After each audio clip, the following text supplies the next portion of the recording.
Basic principles of flight. So when we talk about the basic principles of flight, what does comes to your mind? What is basic principles of flight?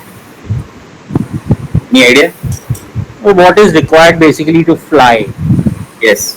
What are the conditions or how actually the things fly? Like since I talk about aeroplane is heavier than air, still it flies in the air, right? It is Yeah. heavier than air, still it flies. अगर आप feather लोगे या soft cotton लोगे, अगर उस पे से छोड़ दोगे तो उड़ेगा, right? It flies, it just stay in the air.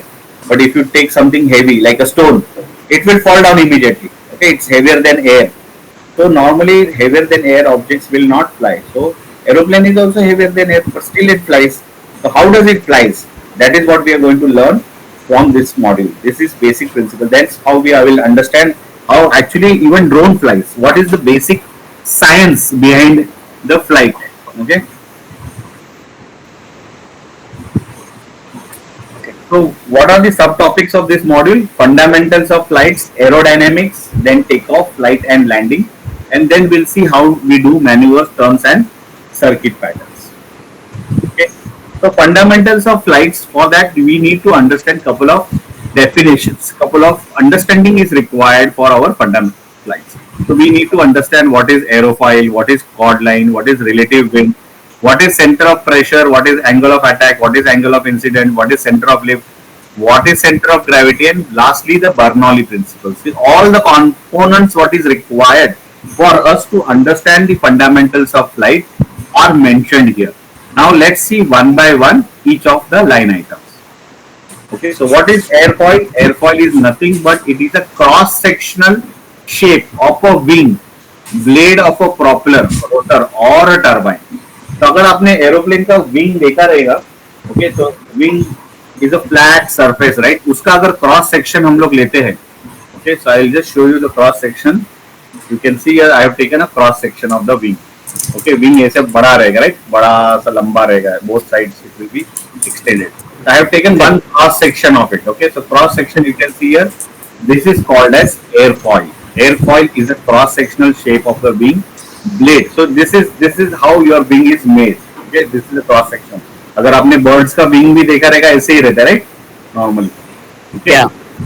So you can see there is a leading edge. The thicker edge is called leading edge, whereas the thinner edge or the surface, upper surface and lower surface जहाँ पे touch होते हैं, मिलते हैं, touch हो जाते हैं एक दूसरे के साथ, that point is called as trailing edge. Okay, so leading edge is always bigger edge, trailing edge is always smaller and sharper.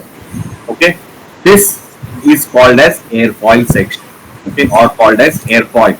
Now what is chord line? Chord line is nothing but a straight line from the leading edge to the trailing edge. Straight line. Chord line is a straight line intersecting the leading and the trailing edge of the airfoil. Okay, remember this chord line. Okay, so we now understand the two definitions. One is airfoil, other is chord line. Second is relative wind, the direction of the airflow with respect to the airfoil. Now you see here the aeroplane ka wing hai. This is actually your airfoil. Now with respect to the airfoil, your wind is flowing from this direction, like this. Okay, like this.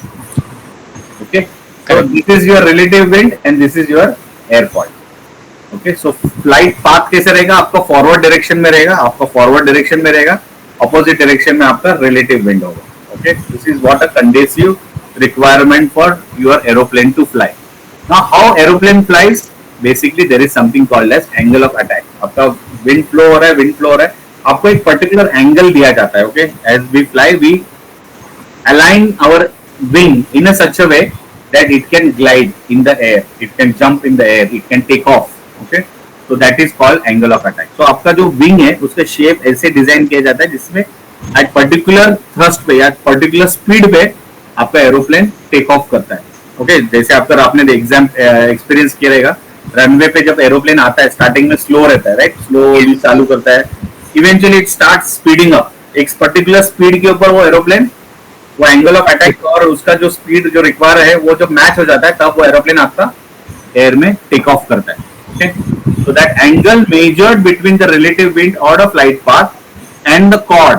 तो आपका cord क्या हो गया? देखो यहाँ पे extend कर लिया. कॉर्ड लाइन जो है आपने एयर में एक्सटेंड कर लिया, तो the angle which is form with respect to the relative wind and the chord line is called angle of attack. Okay, so the angle measured between the relative wind or the flight path and the chord of an airfoil is known as angle of attack in aerodynamics. अभी आपका angle of attack है, okay, तो आप एक particular angle of attack से करें जितना जल्दी आप ऊपर जा सकते हो, बट आप एक पर्टिकुलर एंगल तक ही एंगल ऑफ अटैक आप ज्यादा करोगे तो क्या होगा, आपका ऐसा हो जाएगा, आपका ड्रोन सीधा टिल्ट अप, सीधा नीचे आ जाएगा. That step is called as stall. Okay, stall is very very dangerous in civil airlines or commercial airlines. एक बार अगर आपका एरोप्लेन स्टॉल हो गया ना, तो इट्स वेरी वेरी डिफिकल्ट, मतलब नेक्स्ट टू इम्पॉसिबल है टू रिकवर दैट एरोप्लेन. वो 101% क्रैश होगा. इसीलिए आप देखो, जब भी आपके सिविल एयरलाइंस या commercial airlines, they always fly horizontal. अगर इवन टेक ऑफ भी करना है तो एक पर्टिकुलर एंगल में टेक ऑफ होता है, और ऊपर जाने के बाद जब भी आपका हाइट ऊपर नीचे करना है तो एक particular angle gradually they change height, they don't drastically change. But वही चीज अगर आपने मिलिट्री के एयरक्राफ्ट में देखा रहेगा, वो वैसे नहीं होता. Why they are able to do such a difficult और dangerous manoeuvres? Because their engine is very very powerful. मतलब इवन स्टॉल कंडीशन से वो एरोप्लेन आ सकता है बाहर, रिकवर कर सकते हैं position. Okay, so that's why वो कभी आपने देखा रहेगा एयरक्राफ्ट जेट पायलट्स जो रहते हैं, फाइटर पायलट्स जो रहते हैं, वो जेट एयरवेज जेट उड़ाते हैं, you know, they do all maneuvers, difficult maneuvers, yeah, okay, breathtaking maneuvers, है ना, एक्सरसाइज में दिखाते हैं या प्रैक्टिस में जो, because their aircraft is meant for that and they are supposed to do that. yeah, तो enemy उनको मिसाइल से गिरा देगा aeroplane. yeah, so they have to have that freedom of movement, freedom of fight, freedom of flight, you know, all that things is required, whereas commercial aeroplane cannot do, because उनका engine इतना powerful नहीं है कि वो ऐसा vertical से ऐसा हो जाए. Okay, it's not possible. It's very very difficult for them because their engine is only है powerful but not that powerful, क्योंकि आपका एरोप्लेन जो कमर्शियल एरोप्लेन कितना बड़ा है compared to the jet airways, jets, right? Size also matters, no? Size also matters, the engine also matters, because वो engine भले छोटा है, पावरफुल है, बट वो एयरक्राफ्ट के लिए सफिशिएंट है, जेट के लिए. लेकिन हमारे कमर्शियल सिविल एयरलाइंस के जो इंजन है, भले वो पावरफुल है, लेकिन हमारा एरोप्लेन ही काफी बड़ा है. Right, so that is not meant for those kind of activities or that kind of flying modules. Okay, then angle of incident, it is the angle between the chord and the airfoil. Okay, chord of the airfoil and the longitudinal axis. Longitudinal axis मतलब क्या है, आपका tip of the airplane till the tail. Okay, this is a longitudinal axis. तो इसके बीच में जो angle है, that is called as angle of incidence. This angle of incidence is been designed during the design of the aeroplane itself. वो change नहीं होता है, it cannot be change by the pilot. Okay, तो angle of incident एक fix angle रहता है आपका. Okay, वो हमेशा हर एरोप्लेन का अपना अपना एंगल ऑफ इंसिडेंट रहता है. एंगल ऑफ अटैक आप चेंज कर सकते हो. Okay, so by changing the angle of aeroplane, है ना, एंगल एरोप्लेन ऊपर नीचे कर सकते हो, एंगल चेंज कर सकते हो, बट सर्टन लिमिट, एक लिमिट रहता है एंगल ऑफ अटैक का. उससे ज्यादा जाओगे तो आपका एरोप्लेन स्टॉल हो सकता है, क्रैश हो सकता है. Okay, so you have to maintain that angle of attack to the prescribed limit only. अगर आपका एरोप्लेन का एंगल ऑफ अटैक 15 डिग्री है, तो आपको 15 डिग्री के ऊपर जाना नहीं है. Moment you cross 15 degree, your aeroplane will stall और क्रैश. स्टॉल यानी क्रैश ही होता है, यानी कि that point is called stall, और स्टॉल के बाद वो क्रैश हो जाता है. Okay, clear? Any question on relative wind, angle of attack, angle of incident? No. Okay, now let's see what are the forces of flight. Now when the aeroplane is moving in the air, there are four forces acting on it. One is the lift, which causes the aeroplane to go upward in direction. Okay, and then there is the engines which is giving thrust. That thrust is there, so your aeroplane is always constant in a forward directions. It's always going in a forward direction. आगे की direction में जा रहा है because of the engine. अगर engine बंद करोगे तो क्या होगा? आगे जाएगा ही नहीं. फॉरवर्ड भी नहीं होगा, लिफ्ट भी नहीं होगा. क्या होगा?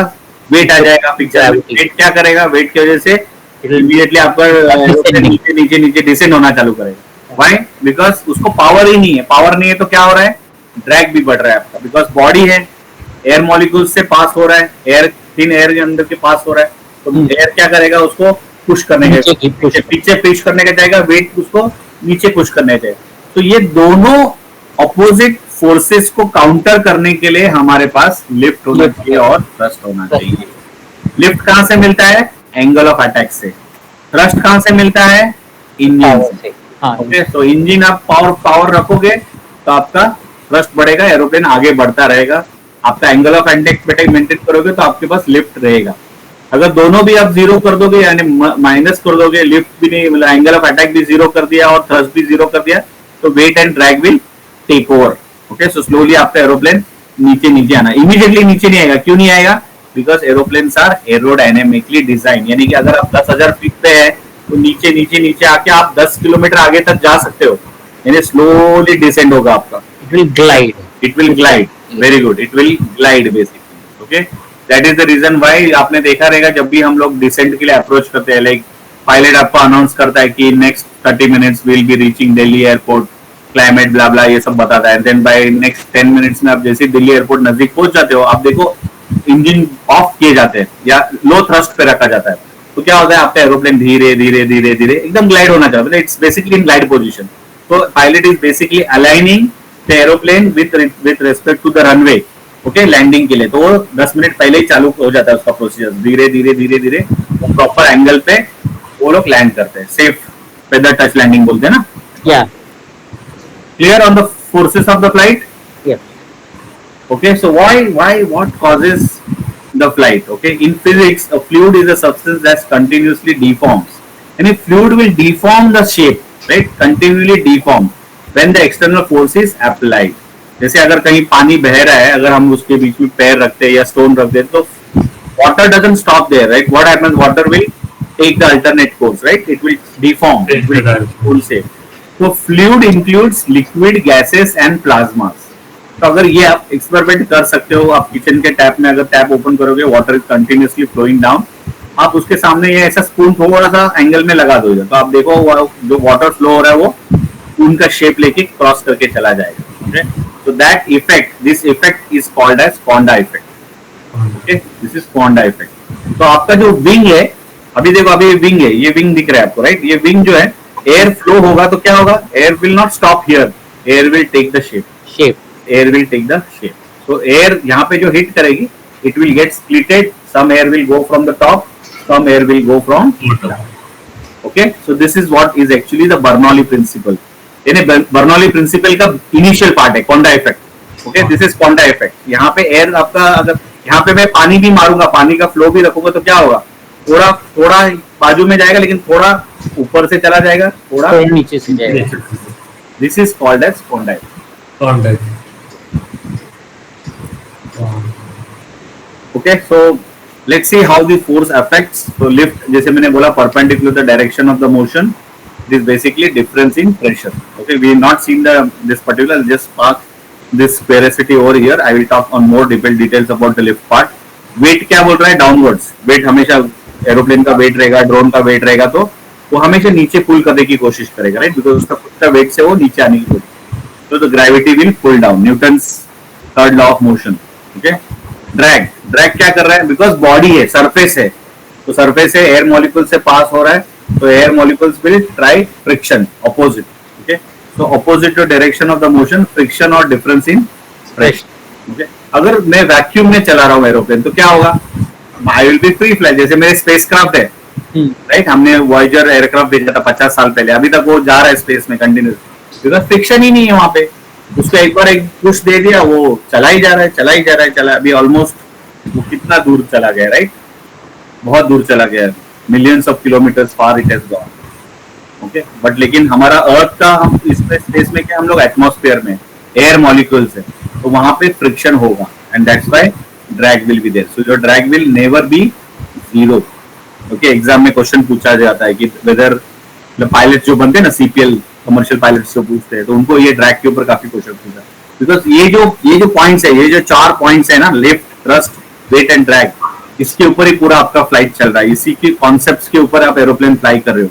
सो pilot, as a commercial airlines pilot या सिविल एयरलाइंस पायलट या जेट एयरवेज के फ्लाइट के जो पायलट्स है, फाइटर पायलट्स है, उनको ये कॉन्सेप्ट प्रॉपर होना चाहिए। ये बेसिक प्रिंसिपल्स ऑफ फ्लाइट वाला जो मॉड्यूल है, ये उनके लिए एक सब्जेक्ट है। ओके, यहाँ पे हम लोग सिर्फ एक प्रेजेंटेशन देख रहे हैं 1 घंटे का, वहां पे उनके लिए एक अलग सब्जेक्ट है, एक पेपर आता है पूरा इसके ऊपर, तो काफी डिटेल में होता है, काफी क्या बोलते हैं उसमें फॉर्मूलाज रहता है, कैलकुलेशंस होता है, काफी सारा और डिटेल लर्निंग होता है। अभी हमारा ड्रोन की इसमें ये थोड़ा लिमिटेड है, ज्यादा इसमें टेक्निकल या ज्यादा थियोरेटिकल डाला नहीं है, लेकिन जब आप कमर्शियल पायलट बनते हो, because you are flying a big aeroplane that point in time, you are carrying 200 plus passengers, तो सबके जिम्मेदारी आपके ऊपर है, it's very very crucial and critical. So you need to know your subject very well. Okay, you need to know कि weight, अभी drag, जैसे drag बोला, ड्रैग अलग अलग टाइप के ड्रैग्स होते हैं, तो वो ड्रैग क्या होता है, कि कब कौन सा ड्रैग तैयार होता है, लिफ्ट कैसे इफेक्ट करता है, लिफ्ट के और भी प्रोज है कॉन्स है, राइट। आपने देखा रहेगा विंग जो रहता है, एरोप्लेन का जो विंग रहता है, ये विंग ऐसा बड़ा सा विंग होता है, आपने देखा रहेगा विंग के एज में ना ऐसे एज में शेप किया रहता है, पहले वाले पुराने एरोप्लेन में फ्लैट था, लेकिन अभी आप ऐसा देखा रहेगा। तो एयर का इफेक्ट होता है एरोप्लेन के ऊपर, और that there are some positive effects also and there are some negative effects also. तो वो नेगेटिव इफेक्ट्स को जैसे वोर्टिसेस बोलते हैं, वोर्टिसेस फॉर्म होते हैं, तो वो सर्कल फॉर्म में एयर फ्लो होता है, which actually effects the lift. तो वो lift off the effect of the lift affect करता है, वो ना हो इसके लिए वो कॉर्नर पे आपको ऐसा देखो, आप देखो वो भी अभी एरोप्लेन जाओगे एयरपोर्ट पे, यू विल सी कॉर्नर पे विंग के टिप्स थोड़े से ऐसे मुड़े हुए रहते ऊपर के साइड। पुराने एरोप्लेन में देखो वो फ्लैट थे, but over the period time they saw that this is a problem what is creating and this is affecting the lift, and this is how we can overcome that challenge. तो अभी अब नए जो aeroplane है, जो Boeing के aeroplane है या एयरबस है, उसमें देखोगे ना विंग्स का एज रहेगा ऐसे ऊपर के साइड थोड़ा टिप होएगा। Okay, Okay, so let's see what is Bernoulli principle. Bernoulli principle क्या बोलता है? Air separated at the leading edge of the airfoil rejoins at the trailing edge. यानी आपका एयर यहाँ पे सेपरेट हो रहा है दो पार्ट में, एक ऊपर के साइड से जा रहा है, एक नीचे के साइड जा रहा है, और रीजॉइन हो रहा है वापस at the trailing edge.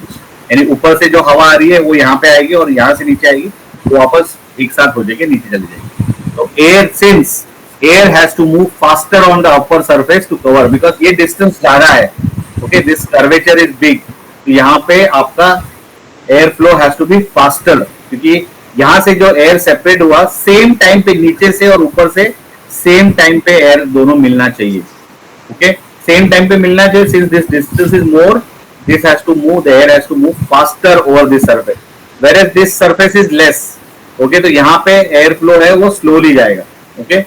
So air flowing over the upper surface will have more velocity than the air flowing below the wing. This principle states that increase in the speed of the air occurs simultaneously with the decrease in the speed. यानी यहाँ पे air का speed ज्यादा है तो यहाँ पे pressure कम रहेगा, यहाँ पे pressure air का speed slow है तो pressure ज्यादा रहेगा। So this difference in pressure will cause the rise of the wing.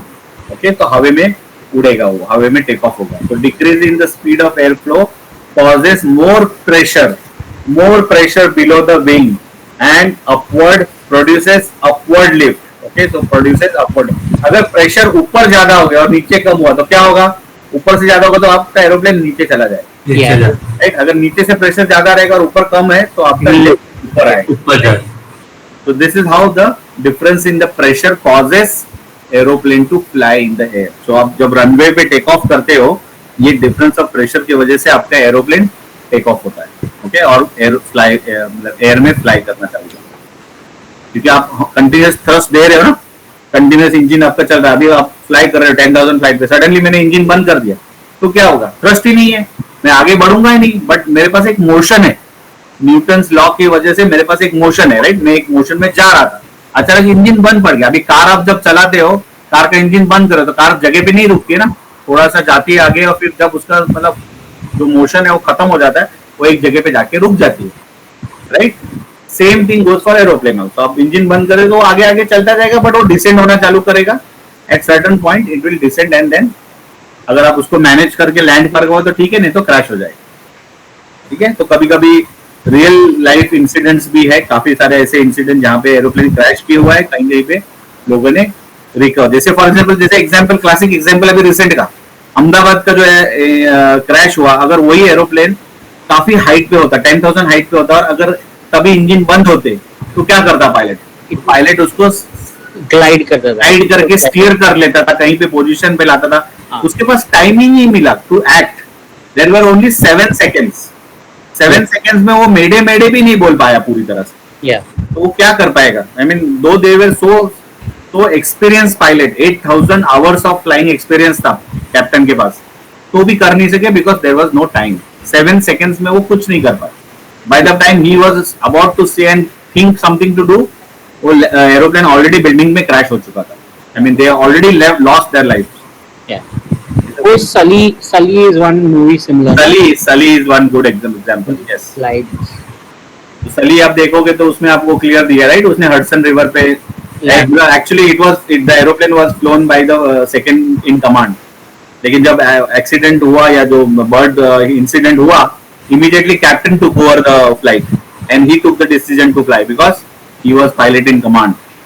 Okay, so drone का ट्रेनिंग में भी आपका यही रिस्पॉन्सिबिलिटी है.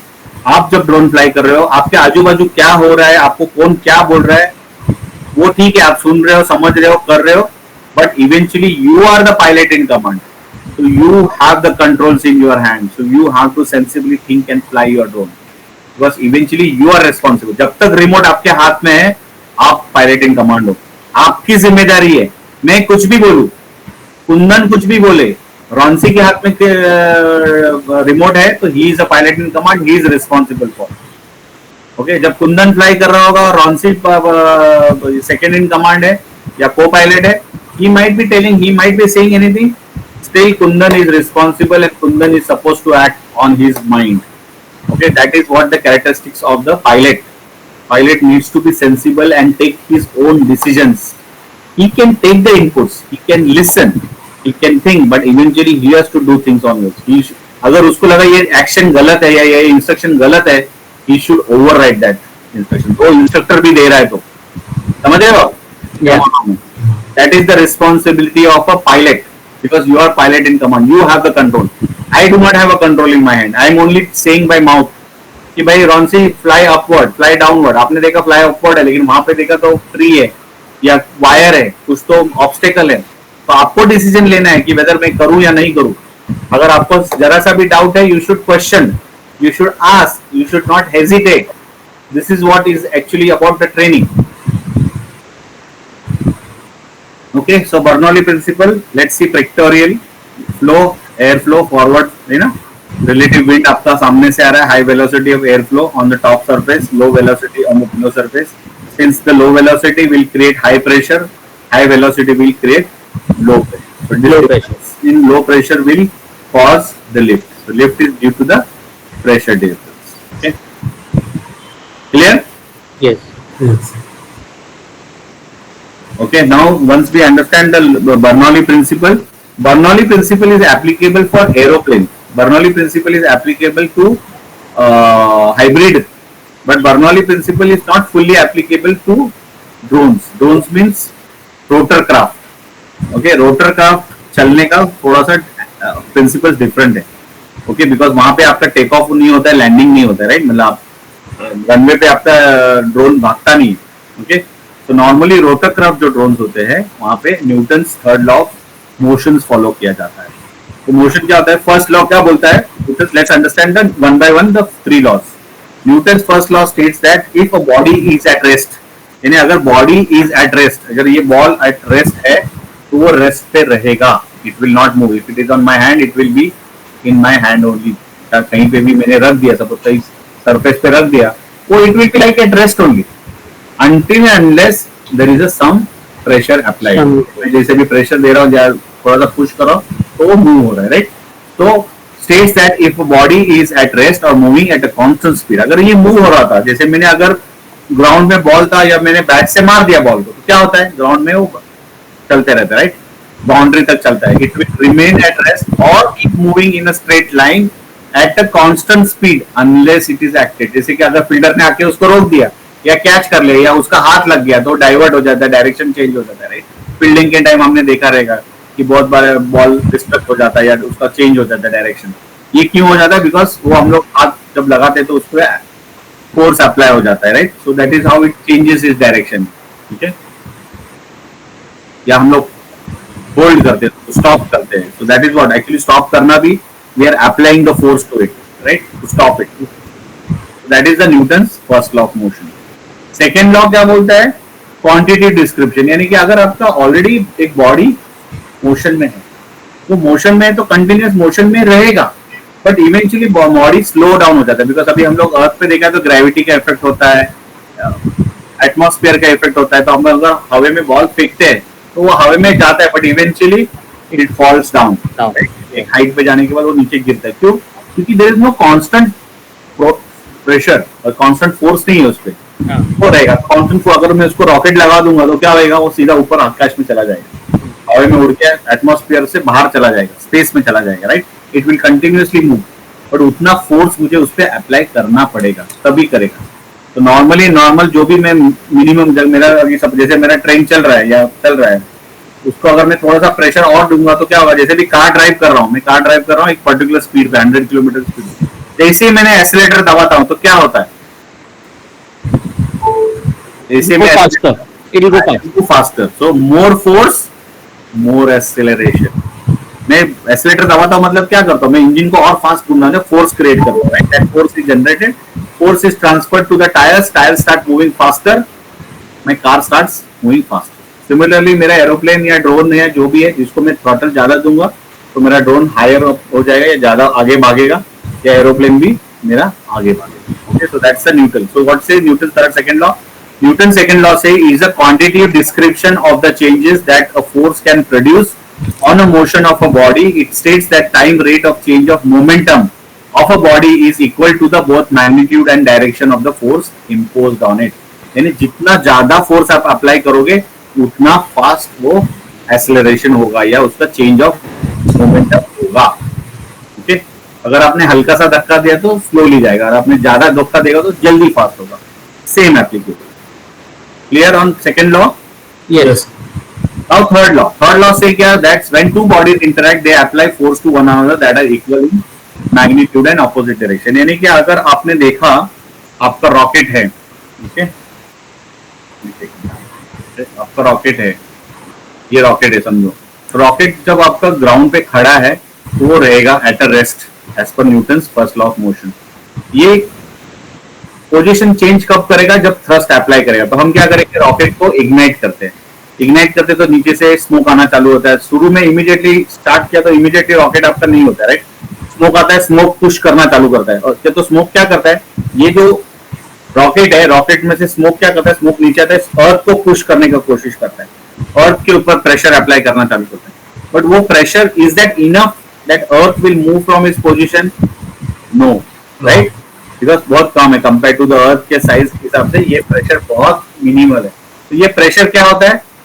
Start applying on the body of the rocket. तो आपका रॉकेट क्या होगा? फिर धीरे धीरे राइज होता है, राइट. इवेंचुअली इतना प्रेशर क्रिएट होता है कि एकदम स्पीड में रॉकेट आपका right. So that is Newton's third law of motion or third law of states. Okay, so it says when two body interacts, they apply force to one another that are equal in magnitude and opposite in direction. Third law also known as law of action and reaction. यानी आप जितना action करोगे उतना reaction पैदा होगा. Similarly आपका drone जो है, ड्रोन ग्राउंड पे रहता है. आप जैसे स्टार्ट करते हो, थ्रॉटल देते हो, तो आपके मोटर्स घूमना चालू होते हैं, चारों मोटर्स घूमना चालू होते हैं, चारों प्रोपेलर्स घूमना चालू होते हैं. बट ड्रोन जमीन पे ही है. क्यों जमीन पे है? क्योंकि उसका वेट है, वेट उसको पुश करके होल्ड करके रखा है ग्राउंड पे. अभी उसको उड़ना है तो क्या होगा? जो प्रोपेलर्स घूम रहे हैं वो इतने फास्ट घूमने चाहिए कि उतना प्रेशर नीचे पुश करना है, एयर प्रेशर नीचे, एयर पुश करना पड़ेगा. जब तक उतना एयर जनरेट होकर पुश नहीं होता है तब तक ड्रोन आपका टेक ऑफ नहीं होगा. तो आप धीरे धीरे धीरे थ्रॉटल अप करोगे, धीरे धीरे आपका ऊपर जाएगा, एक पोजीशन पे जाएगा, वो हवा में उड़ता रहेगा आपका drone, right. It will be fly in the air. अभी ये फ्लो हो रहा है, अभी सडनली आपने थ्रॉटल स्लो कर दिया, कम कर दिया, तो क्या होगा? आपका ड्रोन नीचे आता है. अगर वापस आपने थ्रॉटल ऐड कर दिया, थोड़ा बढ़ा दिया, तो क्या होगा? ड्रोन आपका क्लाइंब करेगा. तो this is nothing but because of Newton's third law of motion. तो आपका ड्रोन में जो प्रोपेलर्स बने हैं उनका डिजाइन बर्नौली प्रिंसिपल्स पे किया गया है, बट ड्रोन का flying concept is based on Newton's third law of motion. Clear? ये तो बात समझो. Okay, whereas aeroplane fly करता है उसका कॉन्सेप्ट क्या है? It is purely on Bernoulli Bernoulli क्या कर रहे हो आप, रनवे पे एरोप्लेन को रन भगाते हो, फोर्स करते हो, थ्रॉटल देते हो, एक पर्टिकुलर एंगल पे वो टेक ऑफ हो जाता है, लिफ्ट होता है। बिकॉज बर्नौली प्रिंसिपल क्या बोलता है, higher the velocity of the air lower the pressure, and lower the velocity higher the pressure. तो नीचे से हाई प्रेशर आ रहा है, ऊपर से लो प्रेशर,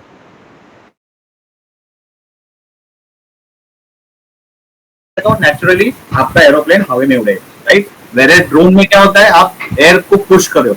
आप ड्रोन को जब ऊपर लेके जाते हो, समझो अभी आप जीरो ग्राउंड पे हो, जीरो जीरो एल्टीट्यूड पे हो, फिर 100 फीट पे गए, 200 फीट पे गए, 300 फीट पे, देखो अब 0 से 100 पे जाओगे ना तो आप देखोगे ड्रोन बहुत जल्दी ऊपर चला जाता है।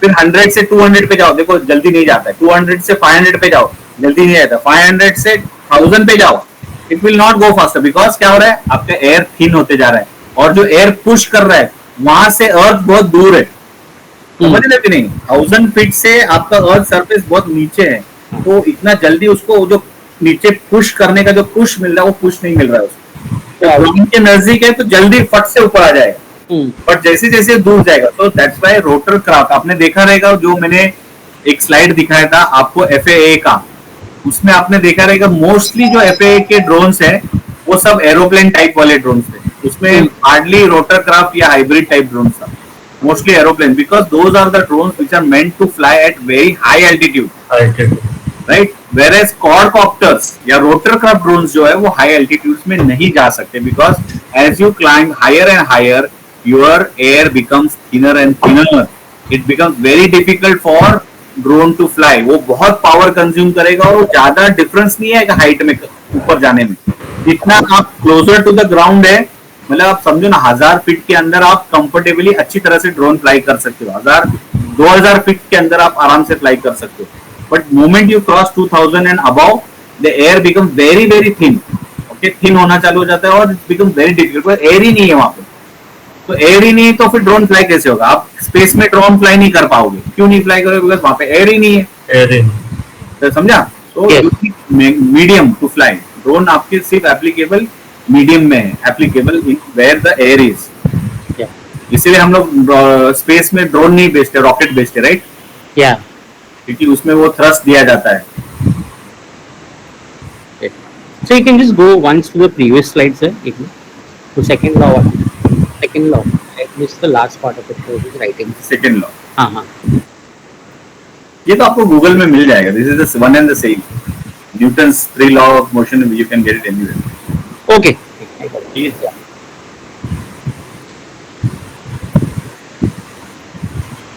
Okay, then centre of lift the average lift, यानी कि तीनों जो आपका एक्सिस है, okay, longitudinal axis, lateral axis and vertical axis, जहां पे मिलता है the average of the lift force through which all the lift is considered to act is the same as centre of pressure. यानी ये जो point है जहां पे आपके तीनों एक्सिस कनेक्ट हो जाते हैं, मिलते हैं, पॉइंट होता है, that is called centre of lift. Same point can become a centre of gravity also, but अगर आप एरोप्लेन में देखोगे तो क्या होता है, nose side is always heavier compare to the tail side, side आपका छोटा रहता है, नोज साइड आपका हेवियर। तो क्या होता है, आपका aeroplane, it is intent to have a aeroplane always tilted in the front side, the nose should be always heavy. Nose heavy नहीं, आपने टेल हेवी कर लिया तो क्या होगा, ड्रोन आपका ऐसा होगा, तो और हवा इस पे तो क्या होगा, इट विल स्टॉल और टॉपल डाउन, राइट। तो वो टॉपल ना हो, इसलिए आगे का पोर्शन हमेशा हेवी रहना चाहिए, इसीलिए the aeroplanes are designed nose heavy, okay. आप अगर पेपर का एरोप्लेन भी बनाओगे तो हम लोग क्या करते हैं, उसमें आगे पेपर क्लिप लगा डालते हैं, तो मेक द वो पेपर का एरोप्लेन को हेवी बनाने के लिए पेपर क्लिप डाल देते हैं, तो पेपर क्लिप डाल के आप फ्लाई करो। आप नॉर्मली फ्लाई करो तो फ्लाई नहीं होता, देखो वो ऐसा मतलब, हाँ, उसको आप पेपर क्लिप लगाओ और फिर फ्लाई करो, देखो, and then you will see that difference, okay. So it will fly properly, it will glide actually, okay. So you have to make that heavy, so lot of people do not know about this principle, okay. तो वो paper से बनाते हैं और ऐसे छोड़ते उड़ाते, कभी कभी उड़ता है, कभी कभी नहीं उड़ता है, दे do not no. And even you see that paper का जो एरोप्लेन बनाते हैं उसका जो विंग है पीछे का, तो थोड़ा सा अपर साइड कर्व करो, एरोडायनेमिकली उसको थोड़ा डिजाइन करो, and try doing this at home, you will understand whatever you learned in this. Basically ये बेसिक प्रिंसिपल्स ऑफ फ्लाइट में ये सब चीजें पायलट को सिखाई जाती है, एक्सपीरियंस किया जाता है, ग्लाइडर्स उनको फ्लाई करने को बताए जाते हैं, छोटे छोटे पेपर के ग्लाइडर्स होते हैं, वुडन के ग्लाइडर्स होते हैं, just to understand the flight.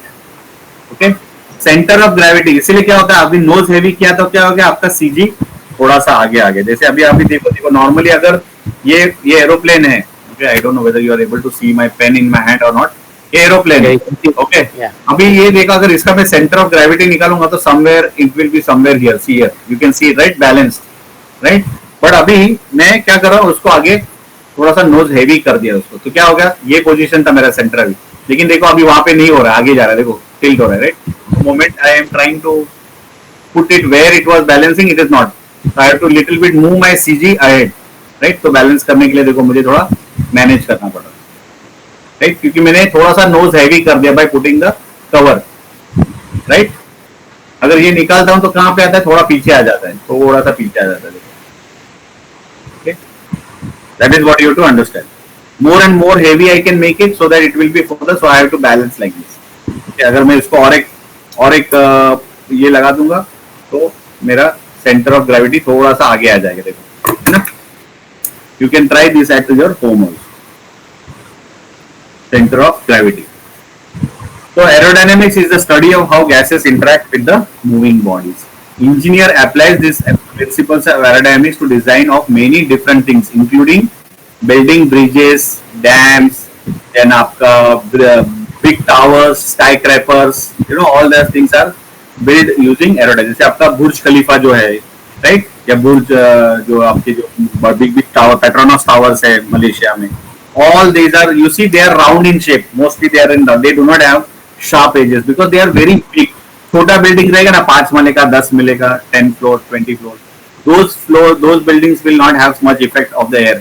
But when the moment you cross 25, 30 floors, 40 floors, your building needs to be designed aerodynamically. You need to make sure they have a curved surface, so that Konda effect से आपका air जो heavy, जब suppose cyclone आता है या फिर you know all those windy type of situations हो जाता है, तो तभी air smoothly curve करके निकल जाएगा.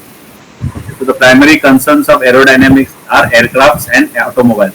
Even आपके जो automobiles है, cars, छोटे cars जो है, right, मारुति 800 है, Alto है, Ertiga है, Innova है, see all the cars, they are always designed aerodynamically. अगर आप देखोगे, it will be something like this, same type design होगा, right, ये airfoil के जैसे रहेगा. अब देखो आगे का पोर्शन रहेगा, पीछे ऐसा बड़ा हो जाता है, तो क्या होता है, एयर फ्लाई ऊपर से स्मूथली निकल जाएगी. बट वही अगर आप बस को देखो, ट्रक को देखो, they are big vehicles, they have a very big engine to power, तो उधर उतना ड्रैग का इफेक्ट नहीं है. लेकिन कार जो छोटा कार है, 4 सीटर कार है या 7 सीटर कार है, they needs to be designed aerodynamic because they do not have a very big engines. Okay, so engine efficiency बढ़ाने के लिए they design automobiles aerodynamic. Okay, that's why we have that formula 1 competition जो होता है ना, वो उधर वही टेस्टिंग होता है. जो formula 1 is not just a game, but to understand how machine behaves at high speeds, how we can make cars more powerful and more faster, safer. You know, all that things have been tested in Formula 1 tournaments. Yes. In real time. तो जब game चल रहा है, ये tournament चल रहा है, all the participant companies who are there, they are actually capturing the data. Yeah. कैसे behave कर रहा है aeroplane, how engine is behaving, what is the effect of the tire, what is the effect on the body, what is, अगर आप देखो Ferrari का car है या जो भी फॉर्मूला 1 कार है, they are very very aerodynamically designed. Yeah. And at that high speed they need to be at the ground only also. तो क्या होगा, इतना 300 kilometre per hour, it will go up in the air, it may turn upside down also, so it needs to maintain that also. So वो सारा चीजें उनको ध्यान में रखना पड़ता है. So they have to design those automobiles using aerodynamics. अभी अगर आप देखोगे फरारी कार और आपका इनोवा या अर्टिगा कार है, वो सेम है, बस उसका बॉडी का ऊपर का स्ट्रक्चर है ना, वो ऐसे टायर को पूरा कवर करके पूरा बॉडी को स्ट्रक्चर बनाए. And to make people safer, because we are not driving the car in tournament, we are actually driving for our safety, we are using car for transport, more street legal. हाँ, street legal, या, है ना, और उसका speed भी limit किया है, और cars can not go beyond 240 और समथिंग लाइक दैट, तो लिमिट किया रहता है. Whereas those cars can go up to 300, 350 kind of speed. Okay. So aerodynamics comes into the play in the study of flight and the science of building and operating an aircraft, which is called aeronautics. Okay, so हम लोग बोलते हैं aeronautic engineering कर रहा हूँ. Yes. Aeronautic engineering is nothing but study of flight and science of building and operating aircraft. Okay. Yeah. What are the control surface on the aeroplane? Now let's see what are the control surfaces. There are two types of control surfaces on aeroplane. One is primary and other is called secondary. Primary control surface will be always available on all sorts of aeroplane. छोटा सा छोटा aeroplane हो या बड़ा सा बड़ा aeroplane हो, okay, whether it is a Cessna aeroplane or whether it is a Boeing or Airbus, okay, or any other aeroplane, all the primary flight controls will be always available. Okay, what are the primary flight controls? On the wings you will have ailerons, on the horizontal stabilizer you have elevators, on the vertical stabilizer you have rudder. Okay, so the ailerons, elevators and rudders make your primary flight controls. Okay, let's see what are secondary flight controls. Now secondary flight controls are exceptional. They may be there or they may not be there. But in a bigger aircrafts, बड़ा aeroplanes like Boeing है, Airbus है, इनमें secondary controls भी रहेंगे because उनका wing काफी बड़ा है, quite big, so they can have this additional features. Okay, so they will have something like spoilers, slats, flaps, all these things will be there. Okay, but आपका flight control करने के लिए आपको 3 controls लगते हैं, एरोलॉन्स, एलिवेटर्स एंड रडार्स. एरोलॉन से क्या होता है, विंग पे है, एरोलॉन पे विंग पे होता है, तो आपका क्या होता है, रोल मोशन होता है, roll right, roll left, roll right, roll left. Okay, elevator से क्या होता है, pitch up, pitch down. Elevators कहाँ पे, पीछे, हॉरिजॉन्टल. तो एलिवेटर्स आप ऊपर नीचे करते हो तो आपका एरोप्लेन ऊपर नीचे होता है, पिच अप पिच डाउन होता है. रडर से क्या होता है, ऑन द वर्टिकल टेल पे तो it will change the direction, it will change the direction. अभी देखो एलिवेटर से क्या होता है, up and down motion, rudder से डायरेक्शन चेंज हो रहा है. एरोलॉन से क्या हो रहा है, सिर्फ रोल हो रहा है, सिर्फ रोल हो रहा है, left side right side. Normally normal flight में, कमर्शियल एरोप्लेन में आप कभी भी रोल नहीं करते हो. ओके, बिकॉज सोचो ना, आप ऐसे ग्लास पकड़े हो, अचानक ऐसा हो गया तो क्या होगा, डेंजरस मोशन है. या इवन पिचिंग अप जो भी होता है वो आपको मालूम नहीं पड़ता है. एक बार टेक ऑफ हुआ, टेक ऑफ थोड़ा सा एंगल में होता है, बट एक बार टेक ऑफ होकर आप स्टेडी फ्लाइट में हो, ऊपर नीचे भी जा रहे हो तो आपको मालूम नहीं पड़ता है. They do very smoothly. Okay, तो इवन टर्न भी मारना है, रडर से टर्न जो मारते हैं वो भी काफी स्मूथ मारते हैं. हाँ, आपका एरोलॉन्स कब यूज होता है या रडर एक्सटेंसिव कब यूज होता है, जब लैंडिंग के टाइम पे अगर आपको कर्व मारना है या उनको बोला गया है कि भाई अभी आपको लैंडिंग का परमिशन नहीं है, you continue circling about the airport. तो वो सर्कलिंग जब करते रहते तो to save the fuel they will make a short circle. They can make a big circle, आराम से आपको पूरा घुमा के ला सकते हैं, but then that will cost them the fuel, right? Save the fuel, they will do it shorter smooth circles, not very drastic but shorter smooth circles. Okay, so those are basically done by rudder, elevators and ailerons. Remaining जो secondary है वो normally spoilers है, spoilers, flaps या फिर आपका slats. ये क्या होता है, जब आप लैंडिंग करते हो तो आपको एरोप्लेन को रोकना है, you have to reduce the speed, right? You have to increase the drag. तो आप slats ऊपर करते हो, flaps ऊपर करते हो तो क्या होता है, आपका विंग में ड्रैग बनता है, ड्रैग हो जाता है, अपोज करता है एक्चुअली मोशन के लिए. तो आपका एरोप्लेन जल्दी रुकता है रनवे पे. ओके, नहीं तो क्या कंटिन्यूअस मोशन में Newton second law of motion की वजह से वो या फर्स्ट लॉ ऑफ मोशन की वजह से body which is in motion will continue in motion till some. तो वो फोर्स कैसे अप्लाई करोगे आप, इधर उसको पीछे पैराशूट लगाओ, ड्रैग शूट बोलते हैं जिसको, वो ड्रैग तो पैराशूट से वो रुक जाएगा, या फिर आप विंग में ऐसा स्ट्रक्चर लाओ जिससे वो एयर फ्लो को कट करे. ओके, सो ये जो स्लैट्स है, फ्लैप्स है, स्पॉयलर्स है, this normally cut down your flight. Okay, तो यहाँ पे वापस this is again given you in tabular format. जैसे मैंने बोला ये 3 एक्सिस है, lateral, longitudinal and vertical axis. तो वर्टिकल एक्सिस पे आपका रडार है, लॉन्जिट्यूडनल एक्सिस पे आपका एरोलॉन्स है ना. ये what is longitudinal axis? Longitudinal axis is from the tip of the aeroplane till the tail. Okay, so यहाँ पे रोल मोशन होगा, और आपका जो लैटरल एक्सिस है वो विंग के ऊपर है, तो आपका pitch up and pitch down होगा, right? That is done by elevator. Where vertical axis जो है वो आपका क्या होता है, रडर पे होता है. तो रडर जैसे रडर अप्लाई करोगे आपका एरोप्लेन लेफ्ट या राइट चेंज, डायरेक्शन चेंज होगा. Okay, so now there are three motions. Normally आपका टेक ऑफ होता है, फिर एक फ्लाइट होता है, स्टेडी फ्लाइट होता है, और एक लैंडिंग होता है. तो आप नॉर्मली क्या करते हो, it is a phase of flight in which aircraft goes through a transition from moving along the ground to flying in air, usually starting on a runway from balloon or balloon, helicopter or some specialized fixed wing aircraft. No runway is needed. यानी कि अगर drone जैसे rotorcraft drone है उसमें आपको runway की जरूरत नहीं है, उसमें टेक ऑफ डायरेक्टली आपका वर्टिकल होगा. बलून भी आपका डायरेक्टली वर्टिकल टेक ऑफ होता है, हेलीकॉप्टर भी आपका वर्टिकली टेक ऑफ होता है, या वीटॉल या हाइब्रिड ड्रोन है वो भी वर्टिकली टेक ऑफ होता है. But normally other aeroplanes, either commercial aeroplane, civil airlines, jet airlines, या फिर नॉर्मल ड्रोन वाला अनमैन्ड एरोप्लेन जो भी है उसके लिए आपको रनवे चाहिए. सो रनवे पे वो रन करेगा और eight certain point it will bank up and take off from that position. Then it will go in a steady flight. It will continue to move in a steady flight, and eventually it will come and then land. Okay, so landing is the last part of a flight where airborne aircraft returns to the ground. When the flying object returns to ground, process may be called as touchdown. हम लोग बोलते हैं touchdown करो यार, touch land करो aeroplane. Now manoeuvres. अभी manoeuvres, आपने aeroplane को ऊपर टेक ऑफ कर लिया, अभी क्या करोगे आप? नॉर्मली कमर्शियल एरोप्लेन्स में कोई मैन्यूवर्स नहीं होते. आपने देखा रहेगा फाइटर पायलट्स में मैन्यूवर्स होते हैं, टर्न्स होते हैं, सर्किट पैटर्न्स क्रिएट होते हैं. नॉर्मली कमर्शियल सिविल एयरलाइंस में आपका एरोप्लेन मुंबई एयरपोर्ट पे सीधा टेक ऑफ करेगा, उड़ेगा, राइट टर्न मारेगा और सीधा जाएगा सूरत, वडोदरा, अहमदाबाद, जयपुर एंड दिल्ली में लैंड करेगा.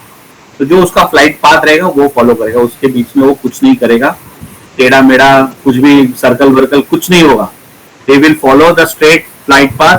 अगर उनको कोई प्रॉब्लम आया या सम प्रॉब्लम है या सामने से कोई दूसरा एरोप्लेन आ रहा है तो ATC might tell them to divert या change their angle by some degree, left right, और हाइट में ऊपर नीचे जाने बोलेंगे. Okay? Yeah. Or else they will always follow the straight and level line. Normal छोटा एरोप्लेन या हम ट्रेनिंग कर रहे हैं, राइट, हमारे पायलट्स दूल्हे एयरपोर्ट पे ट्रेनिंग करते हैं तो क्या करते हैं, नॉर्मली सेम एयरपोर्ट पे टेक ऑफ करते हैं. उनके साथ इंस्ट्रक्टर बैठा रहता है, इंस्ट्रक्टर बोलता है हाँ ठीक है अभी टेक ऑफ किया, अभी आप राइट लो. तो राइट में उनको राइट लेना पड़ता है, लेफ्ट लो, एक सर्कल बनाओ, पैटर्न बना के टेक टच डाउन करो. You know all this things are there. So turns, climbs, your pilot instructor might say, okay, now Romsey, now you're flying at 10,000 feet. Please correct your flight at 15,000 feet. आपको 15,000 feet पे लेके जाना है, या फिर 10,000 से 5,000 पे आना है तो 5,000 पे आना पड़ेगा. Accordingly whatever the instructor tells you, accordingly you will do the time. So normally हम लोग जब ड्रोन फ्लाइंग करेंगे that time I will giving you instructions. बाबा अभी जैसे ड्रोन आपने टेक ऑफ किया, I will say pitch forward, यानी तो आपको आगे जाना है. Then I will say roll right, तो रोल राइट करना है. रोल लेफ्ट बोला तो रोल लेफ्ट करना है. अगर मैंने आपको बोला योर राइट तो आपको ड्रोन को 90 डिग्री पूरा घुमाना है. Okay, so 90 degree you have to move the drone completely. Like for example, let's see, this is my drone. Okay, ये आपका सामने फ्रंट फेस है. तो 90 डिग्री जब मैंने रोल सॉरी योर बोला, योर राइट, तो आपको 90 डिग्री पूरा घुमाना है. अगर मैंने योर लेफ्ट बोला तो आपको 90 डिग्री लेफ्ट में घुमाना है. Okay, that way. Then I will say pitch forward. तो 90 डिग्री घुमा के पिच फॉरवर्ड बोला तो पिच आगे जाना है. Certain. Then I will say stop or hold. Okay, then I will again say okay, your left. वापस आपको योर लेफ्ट करके आना है. Again I will say pitch forward, then I will say again your left, then again I will say pitch forward. तो आपको वो पूरा track बनाना है, स्क्वायर ट्रैक बनाना है, ट्रायंगल बनाना है, सर्कल बनाना है. You know all this patterns I will teach you. Before actually flying the drone I will teach you all the patterns on simulator environment. तो हम लोग जो डे 3 जो है हमारा, वो सिमुलेटर पे हम ट्रेनिंग करेंगे, सिमुलेटर पे हम लोग फ्लाइंग करेंगे. पूरा सब जो भी हम एक्चुअल ड्रोन में करने वाले वो हम वहां पे पूरा अपना प्रैक्टिस करेंगे. After once you are clear with the concepts of simulator environment, then only you are eligible to move into flying the real drone. That is on day 4.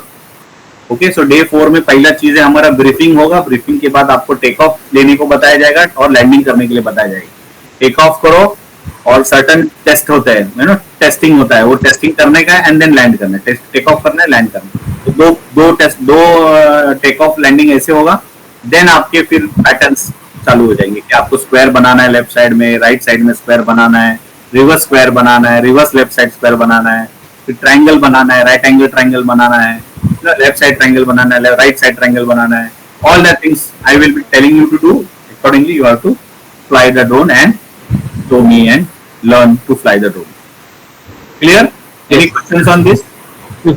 तो नॉर्मली आपका सर्किट पैटर्न ऐसा होता है, अगर आप एरोप्लेन फ्लाई करो तो टेक ऑफ करके आप पूरा टर्न मार के finally normally any aeroplane, no aeroplane will fly like this, because take off करके आप वही एयरपोर्ट पे कभी लैंड नहीं करते हो until unless you are doing training on airfield और मिलिट्री एयरबेसिस.